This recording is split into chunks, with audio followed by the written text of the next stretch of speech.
back, America. Our next guest represents a constituency in a state that could have reverted back to their 1931 trigger law on abortion. However, a Michigan judge has suspended that law while Democrat Governor Whitmer files a motion in the Supreme Court to protect constitutional rights to abortion. The pro-life fight isn't just taking place on the House floor in Congress. It's being held and debated all around this country. Up to 5 million female Michiganders are in the middle of that debate. Joining us right now, Congresswoman Lisa McClain from the great state of Michigan. Congresswoman, great to have you on the show. Thank you. Good to be here. Let's start with what's going on in your state. Your state had a long existing trigger law. The Roe v. Wade reversal came down from the Supreme Court. The Democratic leadership of your state is trying to do everything they can to avoid enforcing that. Your thoughts on what's going on in the great state of Michigan? It's extremely disheartening. You know, this administration in our state, our legislature, is completely radical. They are radical left. They have been known to subvert the legislation, the constitutional laws. Unfortunately, this doesn't surprise me. But at the end of the day, they were elected to represent the people. And at the end of the day, let's put it to the people's voice and let's put it to a vote. We all took an oath to uphold the Constitution, and we need to do that. Even if we don't like it, we need to respect the document in which we took an oath to uphold. Yeah, such a great point. And I think the founding fathers always intended for we, the people, to make the final decisions. It's interesting to watch the elitists try to grab that away from the American people. I want to start with something that the Supreme Court was really clear that this is an issue that belongs in the states. But almost as soon as that ruling came over, Nancy Pelosi, the House, started passing legislation to federalize this issue. Do you think when those pieces of legislation, if they ever get enacted, they're going to be turned down by the courts, that this is just a Pyrrhic exercise by Nancy Pelosi? Yeah, again, I think it's the Democrat messaging, it's political theater, and it's typical of when the Democrats don't get what they want. They act like a 3-year-old child that can't get a candy bar from their parents in the middle of the store where they throw a candy from. And they always revert to violence, and they always revert to anger. At the end of the day, let's remember we are talking about human life. And at the end of the day, we were put in place to protect human life. So I really don't understand where all this violence and all this anger is coming from.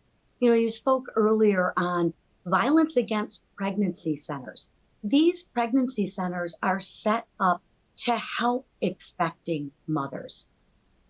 Why be violent against them? Why trash them? Why break their windows and do what they're doing? It just doesn't make sense. I don't understand why the Dems are just so angry. Yeah, and you're right. Those pregnancy centers provide so much important support to women making tough choices, going through the process.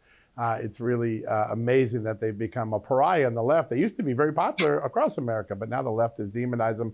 I want to flip that one around for a second, because Planned Parenthood always says that its centers is about women's health. But as soon as the state moves to restrict or outlaw abortion, they close up those centers. Have they been telling us the truth about really what their centers are about? I don't think the Dems tell us the truth about much, unfortunately. And this is where I get frustrated. Just give the American people and the people of the state of Michigan the facts. Forget about the opinions. Just give them the facts and let them decide. But again, when you try and manipulate and you try and control that narrative, the American people can see through that. And it's extremely disheartening. It doesn't matter whether it's abortion or any other issue. Americans are seeing through their lies. And it's quite sad. Yeah, it really is. I want to turn to the misinformation campaign. From the moment the draft opinion leaked to today, there has been all sorts of pieces of misinformation bantied about on the left and even in the mainstream media. Some of the more famous ones: doctors are going to stop treating women that have ectopic pregnancies because of this. Abortion's outlawed in all 50 states. There's been a lot of false information out there. What are Republicans doing to counter that, to make sure that the public is educated and really understands the state of the law right now?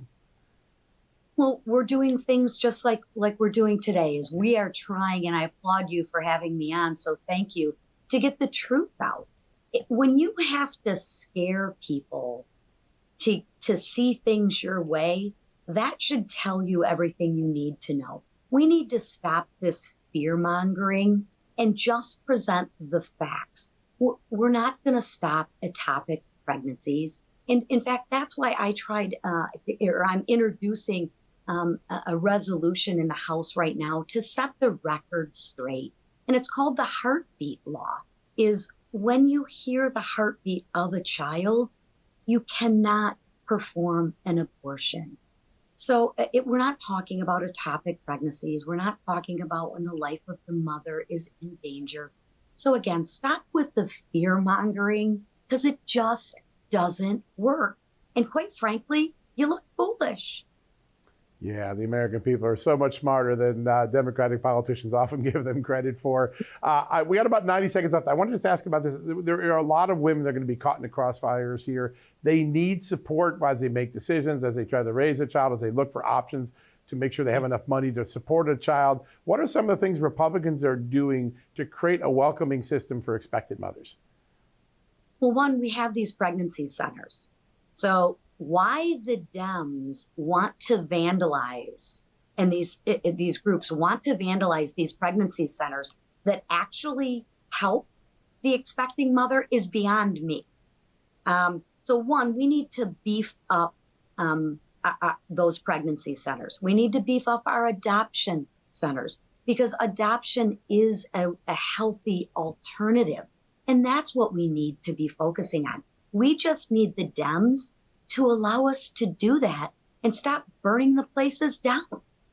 Yeah, it's amazing. I hope those wise words sink into everyone in America. Congresswoman Lisa McClain, it's an honor to have you on today. Thank you for your championing of all pro-life causes. It's great to have you on. Thank you.